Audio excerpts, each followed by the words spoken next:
این برنامه 47 نام دارد. 47 هر چیزی است الا عدد.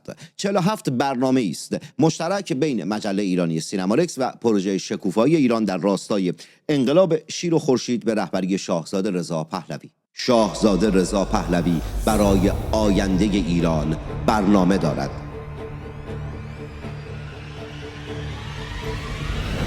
بازگشت ایران به ریل تمدن و پیشرفت بعد از پیروزی انقلاب شیر و خورشید در پروژه شکوفایی ایران با مدیریت سعید قاسمی نژاد. نام این برنامه پروژه است برای شکوفایی ایران.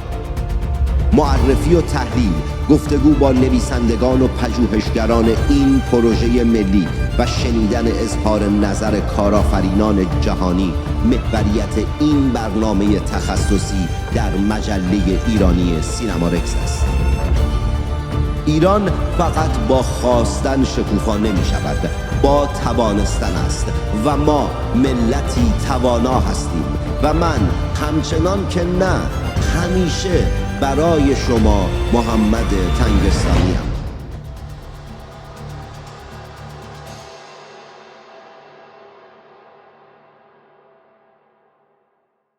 مهمان این قسمت از برنامه 47 دکتر بهرام واحدی، پژوهشگر، مشاور و استراتژیست در حوزه پایداری آب، مهندسی محیط زیست و برنامه‌ریزی زیرساختی است. او در حال حاضر به عنوان مشاور استراتژیک در فدراسیون آب و محیط زیست امریکا و به عنوان پژوهشگر و هماهنگ کننده در مؤسسه نوآوری آب نوادا فعالیت می‌کند. تمرکز اصلی فعالیت‌های او بر سرمایه‌گذاری در زیرساخت‌های آبی، مدیریت پایدار منابع آب و توسعه فناوری‌های تصفیه و بازیافت آب است. برام خیلی خوش اومدید به مجله ایرانی سینمارکس. 9 دقیقه از الان برای شماست. در این 9 دقیقه در مورد بخش آب و کشاورزی در پروژه شکوفایی ایران هر چی دلت میخواد بگو، من و ملت بفهمیم که حرف حسابتون در بخش آب در پروژه شکوفایی چیست. درود بر شما. اجازه بدید قبل از اینکه وارد جزئیات برنامه‌ای که برای مدیریت و احیای محیط زیست ایران در دوره گذار تدوین شده بشیم، یک قدم عقب‌تر بایستیم و درباره وضعیت واقعی محیط زیست کشور صحبت کنیم، چون اگر ابعاد بحران رو درست درک نکنیم شاید متوجه نشیم که چرا در برنامه‌ای که برای آینده ایران طراحی شده محیط زیست در همون ماه‌های اول به عنوان یکی از اولویت‌های اصلی در نظر گرفته شده. واقعیت اینه که امروز ایران، کشور ما، با یکی از عمیق‌ترین بحران‌های محیط زیستی در تاریخ خود روبروه. ما دیگه با چند مشکل پراکنده یا چند چالش محدود محیط زیستی مواجه نیستیم. آنچه امروز در ایران می‌بینیم مجموعه‌ای از بحران‌های به هم پیوسته است که مستقیما به سلامت مردم، اقتصاد کشور، امنیت ملی و حتی پایداری سرزمین ایران گره خورده. برای مثال اگر به چند شاخص مهم نگاه کنیم، تصویر بسیار نگران کننده به دست میاد. در حوزه آلودگی هوا، شهرهای بزرگ ایران در بسیاری از روزهای سال در شرایط ناسالم یا حتی خطرناک قرار دارن. برآوردانشون میده که آلودگی هوا سالانه جان ده‌ها هزار ایرانی رو میگیره و هزینه‌های اقتصادی و بهداشتی سنگینی رو به کشور ما تحمیل میکنه. در حوزه منابع آب هم وضعیت حتی پیچیده‌تره. ایران در 2 دهه گذشته بخش قابل توجهی از ذخایر آب زیرزمینی خودش رو از دست داده. صدها دشت کشور به مرحله بحران رسیدن. برداشت بی‌رویه از سفره‌های آب زیرزمینی باعث شده که پدیده به نام فرونشست زمین در بسیاری از مناطق کشور به وجود بیاد. فرونشست در بعضی مناطق به حدی رسیده که از سریع‌ترین نرخ‌های فرونشست در جهان محسوب میشه. این یعنی زیرساخت‌ها، شهرها، جاده‌ها، خطوط راهن، حتی سکونتگاه‌های انسانی در معرض خطر قرار گرفتن. در کنار این بحران که خشک شدن تالاب‌ها، دریاچه‌ها باعث شده کانون‌های بزرگی گرد و غبار در کشور شکل بگیره. این مسئله نه فقط یک مشکل زیست محیطی بلکه یک تهدید جدی برای سلامت عمومی و کشاورزی کشورم هست. وضعیت جنگل‌ها و مناطق هم اگه نگاه کنیم، روند تخریب پوشش گیاهی بسیاری از مناطق کشور ادامه داره. به خاک نگاه کنیم، فرسایش خاک در ایران چند برابر میزان میانگین جهانیه. به تنوع زیستی که نگاه میکنیم بسیاری از گونه‌های جانوری گیاهی در معرض خطر و انقراض قرار گرفتن. به خاطر همین وقتی که درباره محیط زیست در ایران صحبت میکنیم در واقع درباره مجموعه‌ای از بحران‌ها صحبت میکنیم که همدیگر رو تقویت میکنن. بحران آب، بحران خاک، بحران هوا، بحران تنوع زیستی و بحران مدیریت سرزمین. اما نکته مهم اینه که این وضعیت نتیجه صرفا عوامل طبیعی نیست. بخش بزرگی از این بحران‌ها نتیجه دهه‌ها سیاست‌گذاری‌های مخرب، نادرست جمهوری اسلامی و نادیده گرفتن ظرفیت‌های اکولوژیک سرزمین ما بودند. در طول این 47 سال گذشته محیط زیست در بسیاری از موارد قربانی تصمیمات کوتاه مدت سیاسی و اقتصادی شده. پروژه‌های عمرانی بزرگ بدون ارزیابی محیط زیستی اجرا شدن. صنایع آببر در مناطق خشک توسعه پیدا کردن. برداشت از منابع زیرزمینی از ظرفیت طبیعی فراتر رفته. بسیاری از موارد هم که هشدارهای علمی از طرف کارشناسان و اساتید دانشگاه هم که نادیده گرفته شده. نتیجه این رویکرد چیزی است که امروز می‌بینیم. امروز با اون مواجهیم. فشار شدید بر منابع طبیعی و شکل‌گیری بحران‌هایی که در برخی موارد حتی ممکنه که غیر قابل بازگشت باشه. به همین دلیل بسیاری از کارشناسان همکارای ما امروز از اصطلاحی استفاده میکنن که شاید بر برخی خیلی سنگین باشه اما واقعیت رو نشون میده. ما با یک ورشکستگی اکولوژیک یا حتی دیگه الان فروپاشی اکولوژیک طرف هستیم. یعنی وضعیتی که مصرف منابع طبیعی ما از ظرفیت بازسازی طبیعت فراتر رفته. در چنین شرایطی محیط زیست دیگه یک موضوع فرعی یا لوکس نیست. این مسئله به طور مستقیم به آینده ایران مربوط میشه. اگه منابع طبیعی کشور به همین روند تخریب بشه ادامه پیدا کنه حتی بهترین برنامه‌های اقتصادی و توسعه‌ای هم نمیتونن پایدار باشن. به همین دلیل در چارچوب پروژه شکوفایی ایران که برای آینده ایران طراحی شده مسئله محیط زیست هم جایگاه ویژه‌ای داره. شاهزاده رضا پهلوی به عنوان رهبر خیزش ملی بارها در سخنرانی‌ها برنامه‌های خودشون تاکید کردن که بحران محیط زیست یکی از جدی‌ترین تهدیدها برای آینده ایرانه. ایشون بارها گفتن که ایران آینده باید نه فقط آزاد و دموکراتیک باشه بلکه از نظر محیط زیستی نیز قابل زیست و پایدار باشه. در واقع نگاه ایشون این هست که احیای محیط زیست بخشی جدایی ناپذیر از پروژه بازسازی ایران هست و کشوری که منابع طبیعی توش نابود شده باشن حتی اگر از نظر سیاسی هم آزاد بشه باز هم با چالش‌های جدی برای توسعه و رفاه مردم خودش روبرو خواهد بود. به خاطر همین بر همین اساس گروهی از متخصصان، پژوهشگران حوزه محیط زیست، منابع طبیعی، اقتصاد محیط زیستی، سیاست‌گذاری عمومی چه در داخل کشور چه در خارج کشور دور هم جمع شدیم در چارچوب پروژه شکوفایی ایران روی تدوین یک برنامه مشخص برای محیط زیست مدیریت محیط زیست در دوره گذار کار کردیم. هدف این برنامه نیست که در 6 ماه بحران‌های محیط زیستی ایران حل شه. چنین چیزی نه علمی هست نه واقع بینانه. بلکه هدف برنامه یه چیز دیگه. هدف اینه که در 180 روز اول پس از گذار سیاسی 3 کار اساسی انجام بشه. کار اول این که تثبیت وضعیت محیط زیست کشور، یعنی جلوگیری از تخریب‌های بیشتر و خسارت‌های غیر قابل بازگشت در مناطقی که زیست‌بوم‌هاش در حال فروپاشی هستن مثل برخی از تالاب‌ها، جنگل‌ها یا مناطق بحرانی. تو اینجور جاها باید اقدامات فوری حفاظتی انجام بشه. کار دوم بازسازی حکمرانی محیط زیست در کشور است. در سال‌های گذشته بسیاری از نهادهای محیط زیستی یا تضعیف شدن یا استقلال خودشون رو از دست دادن. بنابراین یکی از اولویت‌ها و اقدامات در این برنامه حفظ ظرفیت فنی سازمان‌های محیط زیستی، بازگرداندن نقش کارشناسان حرفه‌ای در تصمیم‌گیری‌ها و همچنین فعال کردن شبکه‌های پایش محیط زیست. کار سوم، کار بعدی اولویت بندی بحران‌ها بر اساس داده و علمه. ما در این برنامه پیشنهاد دادیم که یک نقشه ملی اولویت بندی زیست بومی تهیه بشه چیزی که شبیه یک تریاژ محیط زیستی باشه، یعنی مشخص بشه که کدام مناطق کشور بیشترین خطر رو دارن، منابع محدودی که در اختیار خواهیم داشت در ابتدا کجا باید استفاده بشه. در کنار اینها چند محور دیگه هم در برنامه وجود داره. یکی مقابله فوری با آلودگی‌هایی که سلامت مردم رو تهدید میکنن، مثل آلودگی هوا یا آلودگی منابع آب.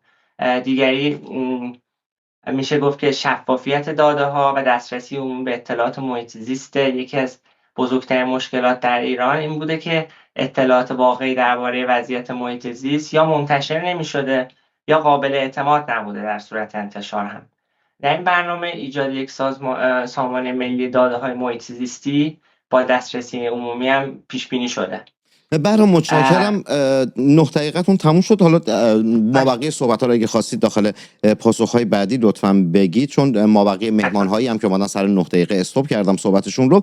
اشاره کردید به شاهزاده رضا پهلوی رهبر انقلاب شیر و خورشید که نسبت به محیط زیست توجه خاصی دارن. این توجه شاهزاده چه بازتابی برای فردای ایران ما میتونه داشته باشه؟ و در پروژه شکوفایی ایران گفتید که بخشی از بازسازی ملی دیده میشه، بحث محیط زیست و اینجور مسائل. قبل از شما با یکی از بچهای قسمت اقتصاد داشتم صحبت میکردم، اونها هم این نگاه رو داشتن. چرا این نگاه وجود داره؟ آیا هر کس از زاویه تخصصی خودش داره به موضوع نگاه میکنه یا اینکه نه اینگونه نیست؟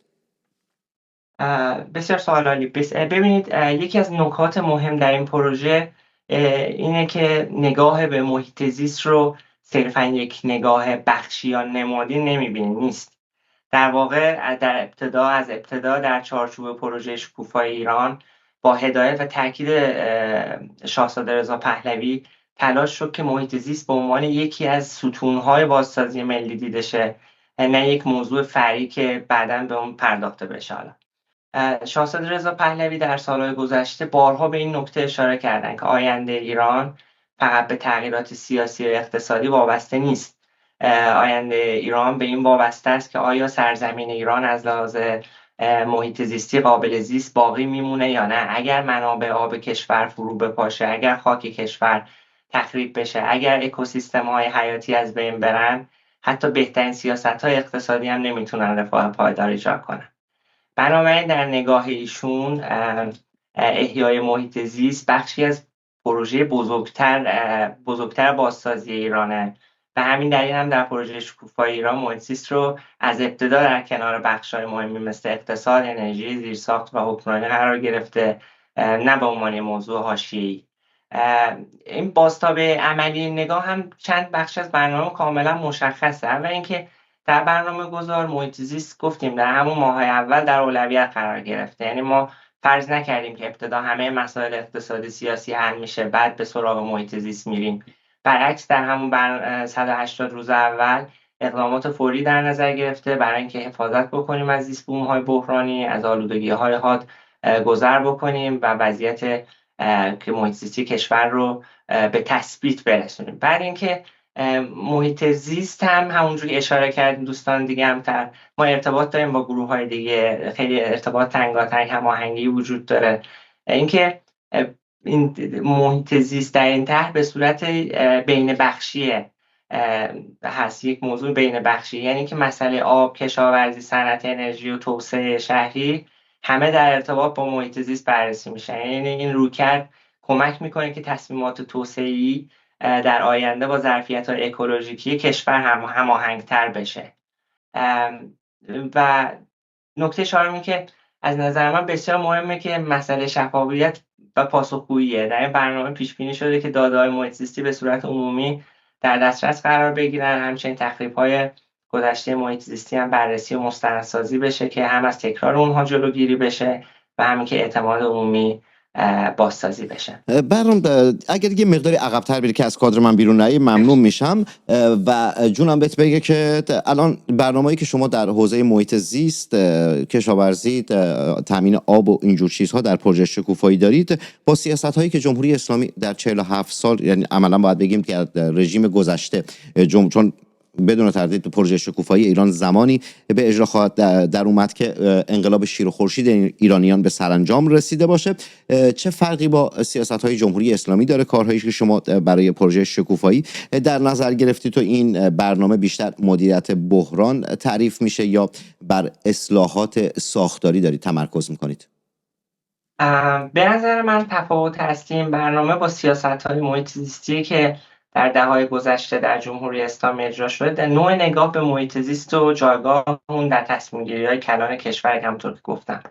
در بسیاری از سال‌های گذشته محیط زیست در سیاست‌گذاری‌های عمومی در ایران معمولاً در حاشیه بوده. یعنی توسعه اقتصادی، پروژه‌های عمرانی یا سیاست‌های بخشی مثلا ابتدا به صورت طراحی می‌شدن، بعد اگر فرصتی باقی موند به پیامدهای محیط زیستی اون توجه می‌شد یا ارزیابی‌ها در راستای انجام می‌شد که توجیه کنه طرح رو. در عمل هم که در بسیاری از موارد که دیدیم این ارزیابی‌های محیط زیستی یا جدی گرفته نمی‌شدن یا قدرت تاثیرگذاری واقعی هم بر تصمیمات نداشتن. در برنامه‌ای که ما برای دوره گذار طراحی کردیم تلاش شدیم منطق برعکس بشه. یعنی محیط زیست از ابتدا به عنوان یکی از پایه‌های تصمیم‌گیری و توسعه‌ای در نظر گرفته شده، نه یک محدودیت بعدی که حالا باید باش درگیر بشیم.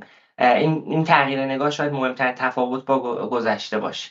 تفاوت دوم به حکمرانی محیط زیست برمیگرده. یعنی یکی از مشکلات جدی در ایران این بوده که نهادهای محیط زیستی اغلب اختیار کافی که برای تاثیرگذاری و تصمیمات کلان نیازی نداشتن. در این برنامه ما تلاش کردیم که ساختار تصمیم گیری به گونه‌ای طراحی بشه که ارزیابی‌های علمی و داده‌های زیست محیطی واقعا در فرآیند سیاست‌گذاری نقش داشته باشه. در مورد بخش بعدی سوالتون باید بگم که این برنامه در واقع ترکیبی از مدیریت بحران کوتاه مدت و اصلاحات ساختاری بلند مدته. در دوره گذاری، یعنی در همون 180 روز اول، طبیعی که اولویت اصلی تثبیت وضعیت و مدیریت بحران باشد. اما با شرایطی روبرو هستیم که برخی از زیست بوم‌ها در آستانه فروپاشی گفتیم و با آلودگی‌ها که بعضی‌هاشون به طور مستقیم سلامت مردم رو تهدید میکنه، اینا با اینا باید که ادرس میشه. بنابراین بخشی از برنامه بر اقدامات فوری متمرکزه، مثل حفاظت از این اکوسیستم ها. اما در این حال این برنامه صرفا یک برنامه اضطراری هم نیست. از همون ابتدا تلاش شده که پایه‌های اصلاحات ساختاری بلند مدت هم طراحی بشه. اصلاحاتی مثل بازسازی حکمرانی محیط زیست، ادغام داده‌های محیط زیستی در تصمیم‌گیری‌های توسعه‌ای و تقویت مشارکت جامعه و ایجاد چارچوب‌های قانونی. به بیان ساده‌تر ما تو این برنامه تلاش کردیم دو کار رو همزمان انجام بدیم. اول جلوی بدتر شدن بحران رو بگیریم، همونجور که شاهزاده همیشه گفتن که ضرر رو هر جایی جلوش رو بگیریم منفعته، و اینکه دوم اینکه مسیر اصلاحات بلند مدت رو از همون ابتدا طراحی کنیم. چه ضمانتی وجود داره که چون به هر حال مشخص نیست که ما کشور رو در چه شرایطی تحویل خواهیم گرفت، چه ضمانتی وجود داره که کارهایی که پژوهشی انجام دادید در ایرانی که ما داریم تحویل میگیریم که اصلا معلوم نیست در چه شرایطی اون رو داریم تحویل میگیریم اجرایی باشه؟ چگونه اجرایی شدنش و چگونه اطمینان کردن مردم 47 سال دروغ و ریا از حکومت کریه جمهوری اسلامی شنیدند؟ چه ضمانتی وجود داره که یک پروژهاتون اجرایی باشه؟ دو، مردم چگونه به شما اطمینان بکنن؟ سه، فرض رو بر این بگیرید که در یکی از پروژه‌های سیاسی به محیط زیست داره صدمه زده میشه یا اینکه کارهای عمرانی شکل گرفته که هزینه بالایی داره و داره صدمه میزنه به محیط زیست، آیا اون بخش شما این توانایی، این قدرت، این امکان رو داره که بخواد مقابله بکنه با پروژه‌هایی که پرهزینه هستن، پروژه‌هایی که حالا نمیدونم افکار یا اون مؤلفه‌های سیاسی پشت اونها هستن؟ این امکان و این فضا رو دارید یا خیر؟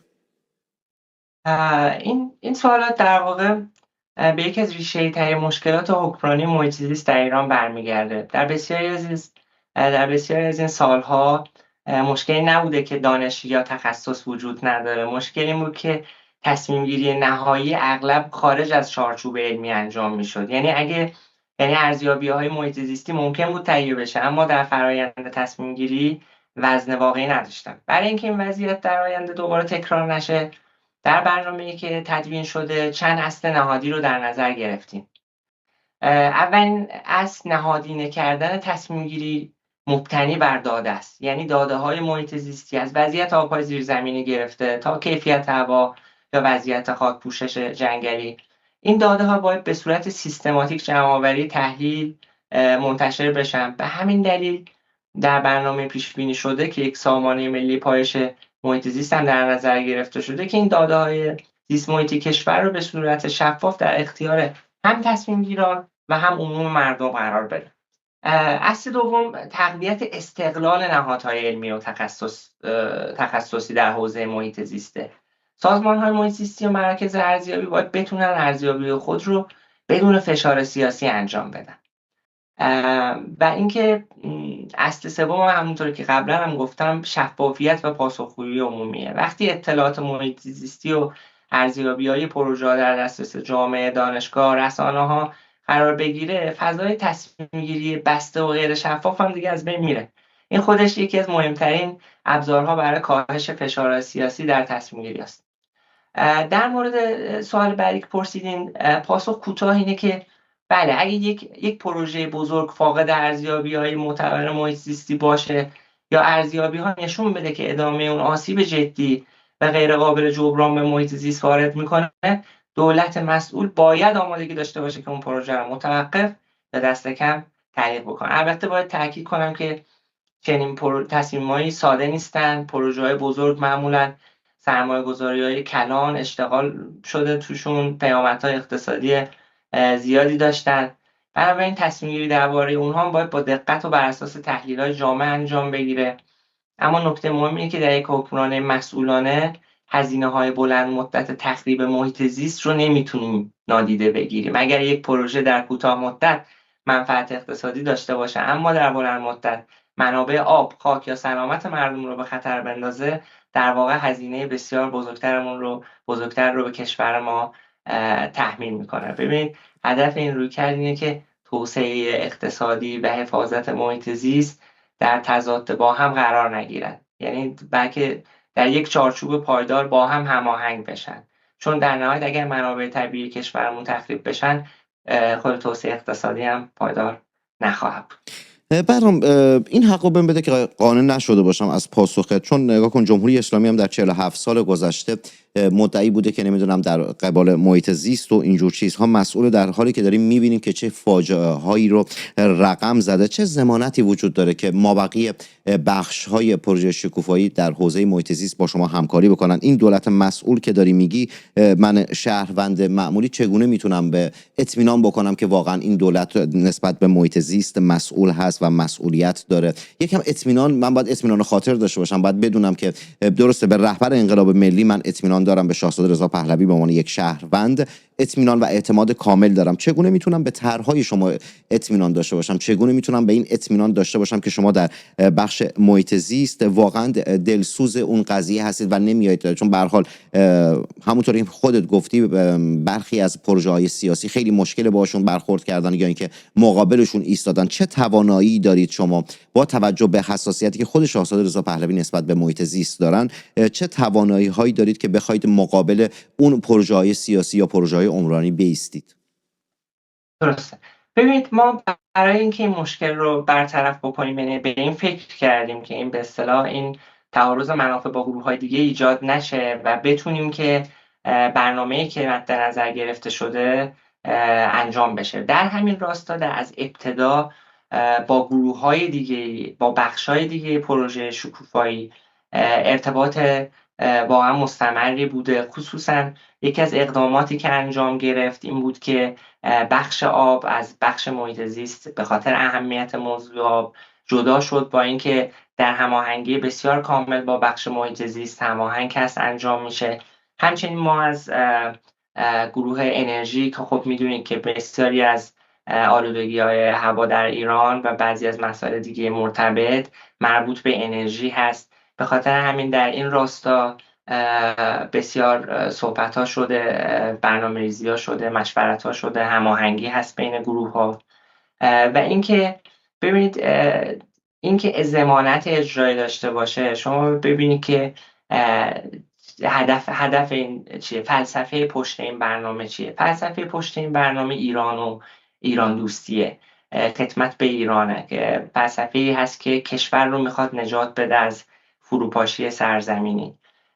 و در کنار این فلسفه شما باید ببینید که دوستان و بزرگوارانی که به هر حال با تخصص‌های مختلف در این پروژه شرکت داشتن، بخش محیط زیست رو خب من اطلاعات بیشتری دارم میتونم بگم مشارکت کردن، خب از اساتید و شخصیت‌های بعضا مطرح جهانی هستند و به اصطلاح این تجربه و این دانشی که دارن رو در راستای این تدوین این برنامه به کار گرفتن که بتونیم که برنامه خوبی رو داشته باشیم، با توجه به اینکه همه دوستان، همه ما با اون ویژن، با اون اصول چهارگانه اصلی که به اصطلاح از توسط شاهزاده ترسیم شده در این راستا حرکت میکنیم و به خاطر همین تونستیم که این برنامه رو اینجوری برای مردم ارائه کنیم.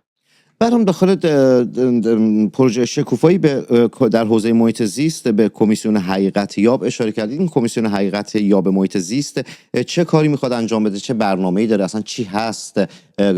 آیا میخواد دادگاهی تشکیلی بده؟ نمیدونم سازمان‌ها یا نهاد یا افرادی که در گذشته صدمه یا لطمه‌ای به محیط زیست زدن رو میخواد پیگیری بکنه؟ میخواد برنامه‌تون چی اصلا چی هست این کمیسیون حقیقت یاب محیط زیست؟ ببینید یکی از واقعیت‌هایی که ما باید با اون صادقانه روبرو بشیم اینه که بخش قابل توجهی از بحران محیط زیست ایران نتیجه مجموعی از تصمیمات‌ها و سیاست‌هایی بوده که در طول دهه‌ها اتخاذ شده. بسیاری از این تصمیمات هم بدون ارزیابی درست انجام شده، بدون ارزیابی علمی، بدون شفافیت و اکثرا هم تحت تاثیر منافع اقتصادی سپاه یا فشارهای سیاسی که از گروه‌های ذی‌نفع دولت بودن، حاکمیت بودن گرفته شدن. بنابراین اگه قرار است که در آینده مسیر متفاوت طی کنیم، باید ابتدا درکی از آنچه در گذشته اتفاق افتاده داشته باشیم. اینجاست که این ایده تشکیل کمیسیون حقیقت‌یاب و پاسخگوی زیست محیطی مطرح شد و طراحی شد. هدف از تشکیل این کمیسیون هم انتقام گیری یا سیاسی کردن موضوع محیط زیست نیست. هدف‌های اصلی رو میتونم بگم که مستندسازی، شفافیت و جلوگیری از تکرار اشتباهات گذشته است. خب اول که باید مستندسازی بشه و به صورت علمی ببینیم که واقعا چه بلایی سر کشور آوردن. دوم اینکه این جامعه ایران هم مسئله شفافیت جامعه ایران هم حق داره بدونه که چه تصمیماتی چه زمانی با چه پیامدهایی برای محیط زیست گرفته شده، چه کسی مسئول بوده و وقتی این اطلاعات به صورت شفاف منتشر بشه هم اعتماد عمومی تقویت میشه و هم امکان اصلاح سیاست‌ها در آینده فراهم میشه.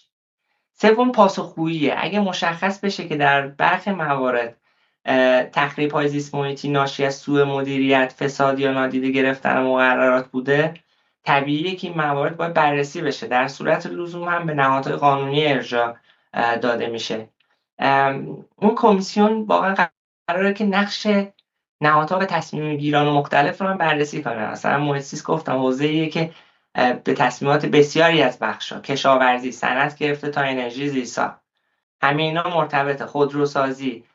به خاطر همین بررسی تخریب‌های زیست محیطی هم بدون بررسی ساختارهای تصمیم گیری هم ممکن نیست. ولی واقعا تاکید میکنم که هدف اصلی این فرآیند ایجاد یک فرهنگ جدید حکمرانی محیط زیست در ایرانه، فرهنگی که در اون تصمیمات درباره منابع طبیعی بر اساس علم، شفافیت و مسئولیت پذیری گرفته باشه. یعنی کسی اگر آسیب زده به ارزشمندترین اسست ما، محیط زیست ما، باید پاسخگو قرار بگیره. بهرام یه مقداری عقب‌تر بشینی ممنونت میشم، از کادرم اومدی بیرون. این اعتماد عمومی که ازش صحبت میکنید چگونه قراره حاصل بشه؟ به هر حال 47 سال مردم به حکومت اطمینان نداشتن، در حوزه محیط زیست نتونستن هیچ کاری اون حکومت انجام نداد. چگونه میخواید اعتماد عمومی رو جلب بکنید؟ ببینید گفتم همون خب یه قسمتش که شفافیت بود. یه پرانتز باز کنم، یه بخش دیگه هم اضافه کنم به سالم. چگونه در 100 یا 180 روز میخواید اون اعتماد عمومی رو جلب بکنید؟ درست. ببینید یکی از درس‌های مهمی که از تجربه بسیاری از کشورها در مدیریت محیط زیست به دست اومده اینه که محیط زیست رو نمیشه فقط از بالا و صرفاً از طریق دولت مدیریت کرد. در بسیاری از این موارد موفق‌ترین برنامه‌ها برنامه‌هایی بودن که حفاظت از منابع طبیعی، برنامه‌هایی که داشتن اون زمانی شکل گرفتن که جوامع محلی، دانشگاه‌ها و سازمان‌های مدنی و حتی بخش خصوصی مسئولیت پذیر باشه و در اون مشارکت واقعی داشته باشه.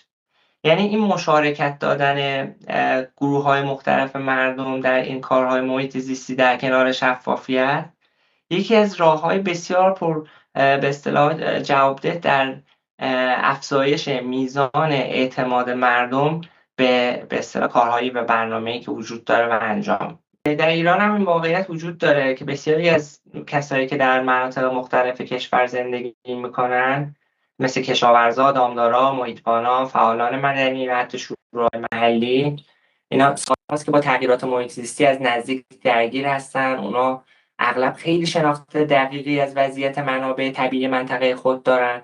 بنابراین اگه این دانش و تجربه در تصمیم گیری ها لحاظ بشه، بسیاری از سیاست ها در عمل موفق میشه. یعنی اگه نشه که نمیشه. یعنی به همین دلیل در برنامه‌ای که ما برای دوره گذار طراحی کردیم، مشارکت جامعه در چند سطح پیش بینی شده که این مشارکت هم به اصطلاح این اعتماد عمومی رو به صورت بسیار بسیار زیادی افزایش خواهد داد و اینکه مردم در روزهای ابتدایی واقعا خواهند دید که یک سری کارهایی که گفتم در 6 ماه اصلا امکان ناپذیره که کسی بیاد بگه که من مشکلات محیط زیست ایران رو در 6 ماه انجام میدم، ولی بر اساس اون اولویت‌هایی که در این نقشه تریاژ شناسایی شده و یا خواهد شد بستگی به شرایطی که ایجاد میشه، مطمئناً مردم خواهند دید نتایج کوتاه مدت اقداماتی که در این زمینه اتفاق خواهد افتاد. برام داخل پروژه شکوفایی به مشارکت نیروهای محلی اشاره کردی. این مشارکت چگونه شکل میگیره و اصلا چه اهمیتی داره؟ ببینید مشارکت همونجور گفتم ببینید خیلی مهم هست و چند بعد داره و چند سطح پیش بینی شده که مشارکت انجام بگیره. اول اینکه مشارکت در پایش و جمع‌آوری داده هاست. بسیاری از اطلاعات محیط زیستی میتونه از طریق شبکه‌های محلی، دانشگاه و حتی مشارکت شهروندان جمع بشن. دوم، مشارکت در طراحی و اجرای پروژه‌های احیای محیط زیست است.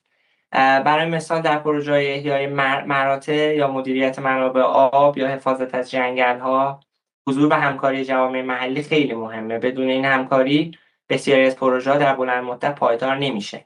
سوم، اینکه ایجاد سازوکارهای مشورتی در سطح منطقه‌ای ایجاد بشه. یعنی در تصمیماتی که به منابع طبیعی یک منطقه مربوط میشه، دیدگاه و تجربه‌های نیروهای محلی شنیده بشه و خیلی به صورت اهمیت زیادی روش گذاشته بشه. و می‌بینیم که به هر حال در بسیاری از مناطق ایران به ویژه مناطقی که سالها با بحران آب یا آلودگی و تخریب همراه بودن، گفتم نوعی بی‌اعتمادی ایجاد شده نسبت به سیاست‌های محیط زیستی. دلیل اون هم روشنه. مردم بارها وعده‌ای شنیدن که در عمل تحقق پیدا نکرده. بازسازی این اعتماد هم که کار ساده‌ای نیست، ولی گفتم همونطوری که گفتم با مشارکت مردم، شفافیت و همچنین در حرکت در سمت عدالت محیط زیستی میشه این مشارکت رو به صورت زیبایی در سطح جامعه دید. و سوال پایانی داخل پروژه شکوفایی به همکاری با نهادهای بین‌المللی محیط زیستی اشاره کردید. چه ابعادی داره این همکاری ها با توجه به تحریم هایی که ایران داره؟ آیا تحریم ها هم میتونه نقش داشته چون تحریم ها یک شبه برداشته نمیشه و این همکاری آیا اون استقلال ملی رو میتونه مدیریت کنه؟ لطمه‌ای به استقلال ملی در حوزه محیط زیست میزنه یا نه؟ درست. ببینید یکی از واقعیت‌های دنیای امروز اینه که بسیاری از چالش‌های محیط زیستی اساساً ماهیت فرامرزی دارن. مثلا مسائلی مثل تغییرات اقلیمی، گرد و غبار، مدیریت منابع آب مشترک، حفاظت از تنوع زیستی، آلودگی دریاها، اینا موضوعی نیستن که یک کشور بتونه کاملا به تنهایی با اونا مقابله کنه. و همین دلیل تقریبا همه کشورها، حتی کشورهای بسیار پیشرفته در حوزه محیط زیست، با شبکه‌ای از نهادهای علمی و بین‌المللی همکاری میکنن. در مورد ایران هم وضعیت مشابهه. دهه‌ها انزوا بوده، تحریم بوده، محدودیت در همکاری‌های بین‌المللی بوده. این باعث شده که کشور از بسیاری از فرصت‌های مهم در حوزه دانش فنی، فناوری‌های جدید محیط زیستی، حتی منابع مالی جهانی برای حفاظت از محیط زیست محروم بمونه. بنابراین یکی از اهداف برنامه‌ای که ما طراحی کردیم اینه که ایران دوباره بتونه به صورت به شکل فعال و سازنده در این شبکه همکاری‌های محیط زیستی جهانی حضور داشته باشه. این همکاری‌ها چند بود دارن. همکاری‌های علمی و فنی هست که دانشگاه انجام میدن بسیار خیلی به صورت روتین. دوم همکاری‌های مالی و سرمایه‌گذاری محیط زیستی هست. در سطح جهانی صندوق‌ها و سازوکارهای مالی متعددی برای حمایت از پروژه‌های احیای محیط زیست یا مقابله با تغییرات اقلیمی و توسعه پایدار وجود داره. بسیاری از کشورها از این منابع برای اجرای پروژه‌های محیط زیستیشون استفاده می‌کنن. ایران به عنوان یک بازیگر برگرده به جامعه جهانی، ایران هم میتونه در چارچوبی شفاف و مسئولانه از این ظرفیت‌ها استفاده کنه. بود سوم همکاری منطقه‌ای است. بسیاری از مسائل محیط زیستی ایران به کشورهای همسایه هم مربوط میشه یا کشورهای همسایه به خاطر موقعیت مشابه تجربیات مشترکی دارن که استفاده از این تجربیات و در این حوزه بسیار ضروریه. اصل اساسی هم در اینجا اینه که همکاری بین‌المللی به معنای واگذاری تصمیم گیری نیست. سیاست‌گذاری و مدیریت منابع طبیعی ایران باید همچنان در چارچوب نهادهای ملی و بر اساس منافع کشور انجام بشه. همکاری با نهادهای بین‌المللی بیشتر در حوزه تبادل دانش، دسترسی به فناوری، تأمین مالی پروژه هاست و تقویت ظرفیت‌های مدیریتیه. هدفم اینه که ایران از تجربه و گفتم این ظرفیت‌های جهانی بهره ببره و همینطور گفتم ولی تصمیمات نهایی همچنان در چارچوب حکمرانی ملی و بر اساس اولویت‌های کشور گرفته میشه. یا به بیان ساده‌تر ما به دنبال همکاری سازنده با جهان هستیم، نه وابستگی. بسیاری از کشورها تونستن همین مدل رو با موفقیت اجرا کنن، یعنی هم از دانش بین‌المللی استفاده کنن، هم استقلال تصمیم‌گیری خودشون رو حفظ بکنن.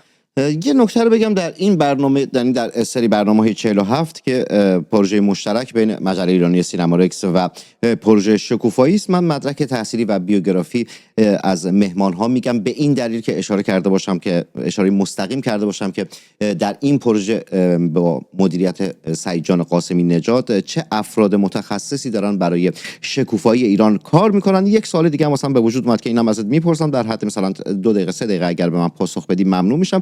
داخل بخش محیط زیست چه افرادی دارن باهاتون کار میکنن، چه رزومه‌ای دارن، چه فعالیت‌هایی کردند، چه کارهای تخصصی، تجربی یا پژوهشی انجام دادند؟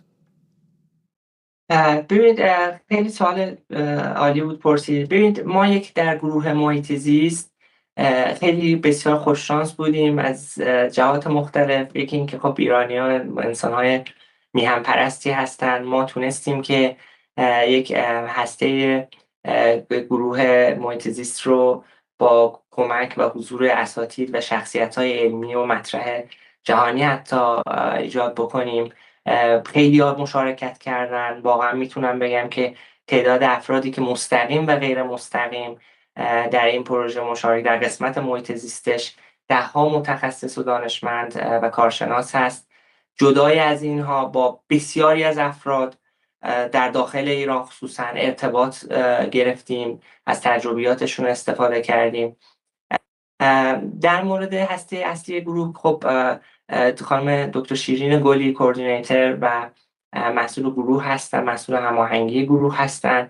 از دوستان دیگری که خارج از کشور هستن و اگر بخوام اسامیشون رو خدمت مردم عزیزمون اعلام کنم، برای مثال جناب پروفسور سعید پیراسته هستن، از مدیران بسیار موفق و مطرح در سازمان ملل هستن. ایشون استاد دانشگاه هستن. از اساتید دیگه خاطر ذهنم باشه جناب پروفسور اسماعیل فلاحی هستن. ایشون یکی از شخصیت‌های علمی برتر در امریکا هستن، در ایالتی که در آیداهو ایشون زندگی میکنن. یک روز به اسم ایشون هست و ایشون هم قبلا رئیس انجمن کشاورزی باغبانی آمریکا بودن. افراد دیگری هستن، خانم بزرگنیا جناب دکتر بقایی از امپریال کالج لندن، از اساتید دانشگاهی از انگلستان و تعداد افراد زیادی محققای جوان هستن که به ما کمک میکنن و تونستیم که این برنامه رو همونجوری که هست در قسمت اضطراریش رو با کمک فیدبک هایی که از مردم کارشناسان گرفتیم تکمیلش کنیم و این گروه به صورت اکتیولی دارن کار میکنن در مورد برنامه‌های میان مدت و بلند مدت پروژه شکوفایی.